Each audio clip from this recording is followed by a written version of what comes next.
iri. Engkaulah Ustaz Abdul Somad dari Mesir. Allahu Akbar. Makanya saya kalau dipuji orang, Masya Allah tausiahnya Ustaz. Allahu Akbar. Sertakan Allah. Ini kadang orang nggak menyertakan Allah dalam hidupnya. Ibu, ya ini anak ibu. Iya, anaknya cantik ya.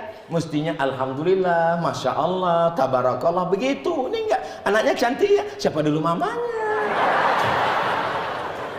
Gimana? Sertakan Allah.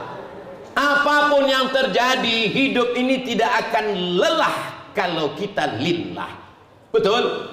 Semuanya karena Allah. Itulah filosofi sholat. Angkat tangan. Dunia ini besar, masalahnya besar. Ada yang maha besar tempatku meminta. Allahu Akbar. Tapi angkat tangannya tetap nggak lewat daun telinga. Jangan mentang-mentang masalahnya besar. Allah. Ente tadi sholatnya angkatnya tinggi. Masalah terlalu besar. Tetap seatas daun telinga. Allahu Akbar. Tapi saya lihat kawan saya itu ngangkatnya cuma sebahu Pak Ustadz. Allahu Akbar. Itu bukan ketiaknya sakit. Memang riwayat hadisnya dua. Yang satu itu mengatakan hazwa mankibaihi, sampai sejajar dengan bahunya. Allahu Akbar. Riwayat yang kedua mengatakan uzunaihi, daun telinganya. Allahu Akbar. Saya pakai mazhab Syafi'i. Mazhab Syafi'i pakai yang mana? Sampai sedaun telinga. Apa hikmahnya? Kalau pakai yang sebahu nggak dapat telinga. Tapi kalau pakai yang telinga dapat.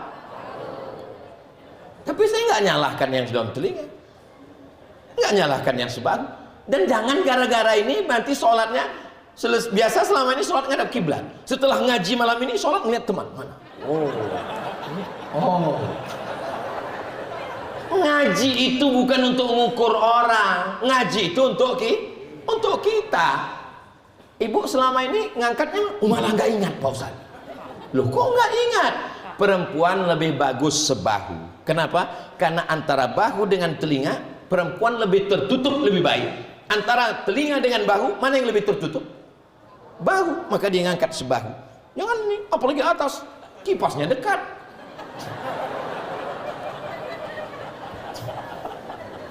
Allahu Akbar. Kita kalau di Saudi Arabia takbirnya pendek. Allahu Akbar. Lalu mubalighnya di belakang suaranya panjang. Allahu Akbar. Tapi kalau Ustaz Somad yang jadi imam, panjang takbirnya. Allahu Akbar. Kenapa Ustaz panjang takbirnya? Saya masang niatnya dalam takbir. Sholatnya apa? Sholat Isya. Berapa rakaat? 4 rakaat. Jadi imam mau jadi makmum? Jadi imam.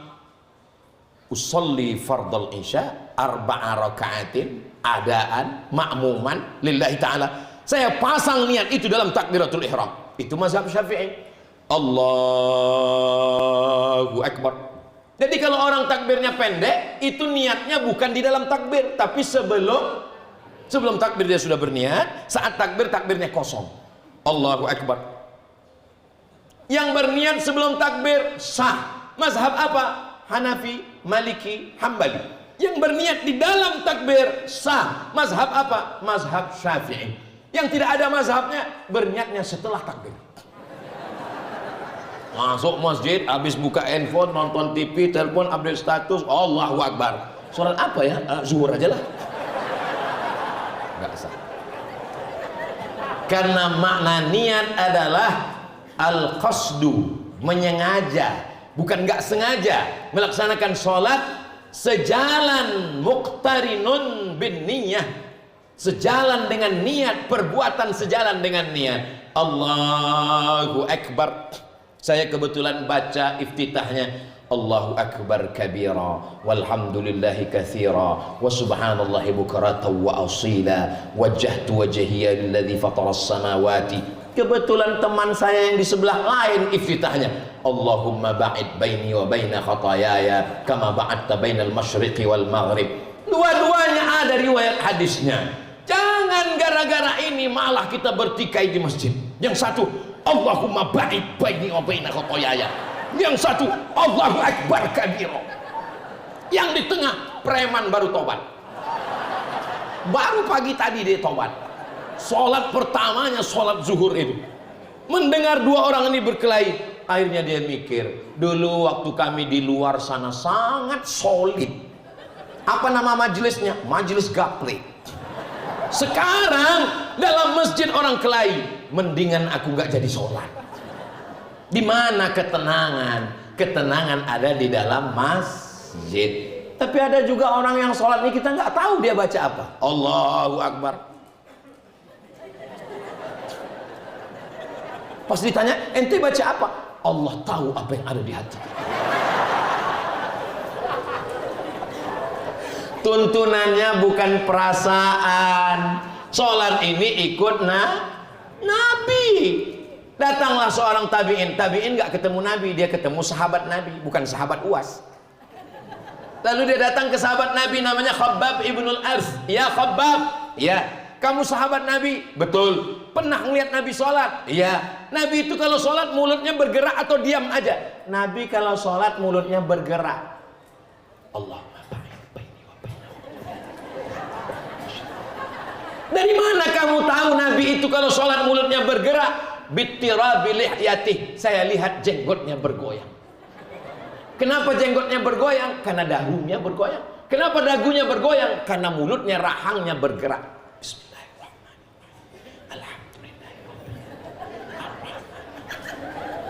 Diagak-agak kira-kira didengar telinga sendiri. Ada juga orang sholat sampai kuat sekali. Alhamdulillah. Ini sholat apa film horor? Jadi kata Syekh Ali Jum'ah, dengan membaca, mengatur nafas itu membantu kekhusyuan. Dibaca sholat zuhur, sholat asar, qobliyah, ba'diyah, dibaca mulutnya bergerak dan diatur nafasnya itu membantu kekhusyuan. Bismillahirrahmanirrahim. Alhamdulillahirabbil alamin. Ini karena mau cepat, iftitah, Fatihah, ayat, satu nafas.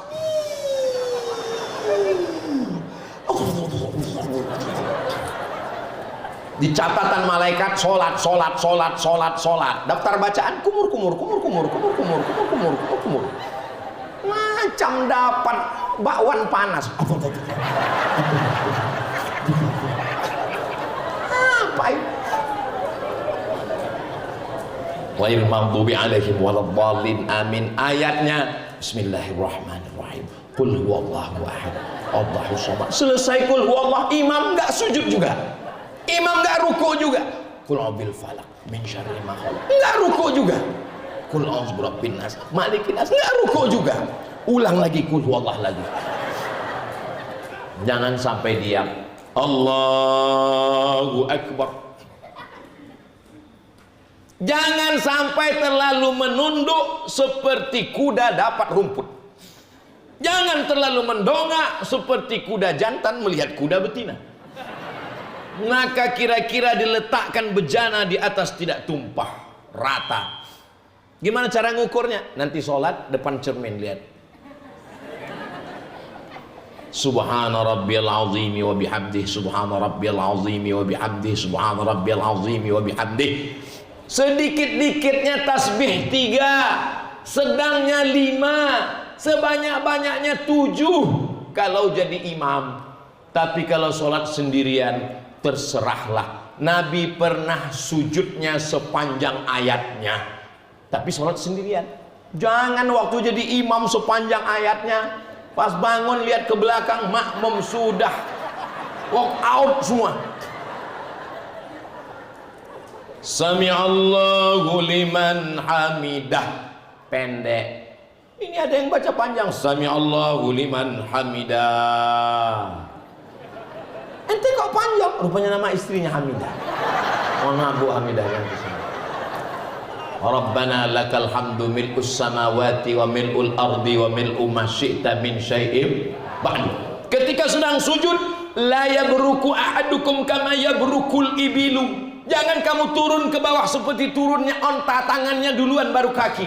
Itu pendapat jumhur mayoritas ulama. Maka saya pakai mazhab Syafi'i. Yang duluan turun adalah lututnya. Allahu Akbar, habis lutut baru tangan. Tapi guru kami ngajarkan tangan dulu Pak Ustadz. Berarti dia pakai pendapat yang kedua, minoritas. Tangan dulu baru lutut. Mau lutut dulu berarti mayoritas. Jumhur mau tangan dulu, asal jangan kening dulu. Itu nggak ada mazhab apa itu. Allahu Akbar, tangan baru kening. Ustaz Somad, apakah mesti menyentuh lantai kening dan hidung? Afdal sunnah. Sallu kama ra'aitumuni usalli. Itulah mengapa peci Ustaz Abdul Somad agak ke atas sedikit. Jangan sampai sholat.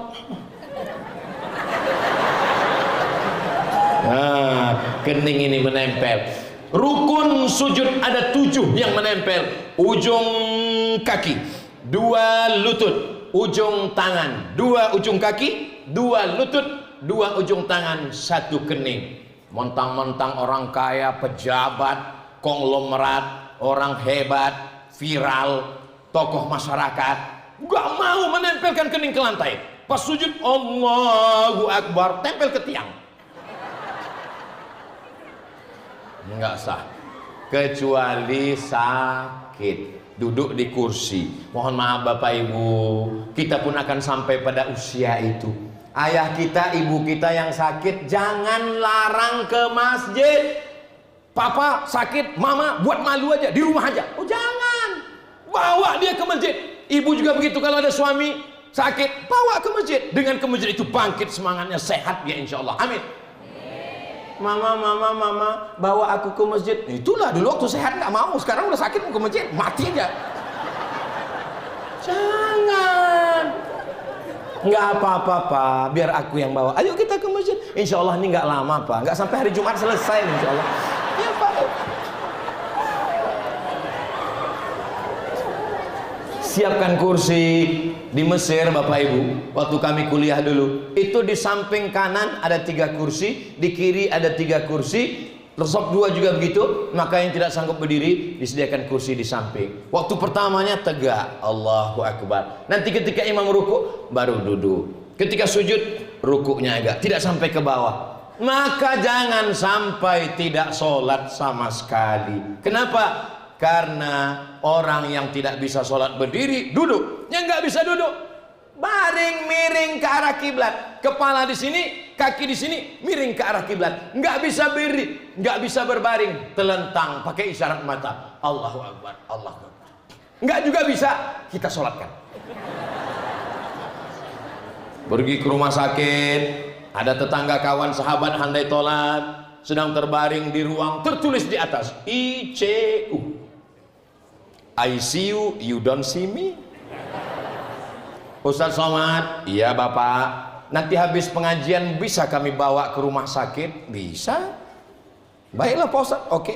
Naik sampai ke atas rumah sakit, disambut, diberikan Ustaz Abdul Somad jubah berwarna biru langit. Dipasangkan, ternyata kancingnya di belakang.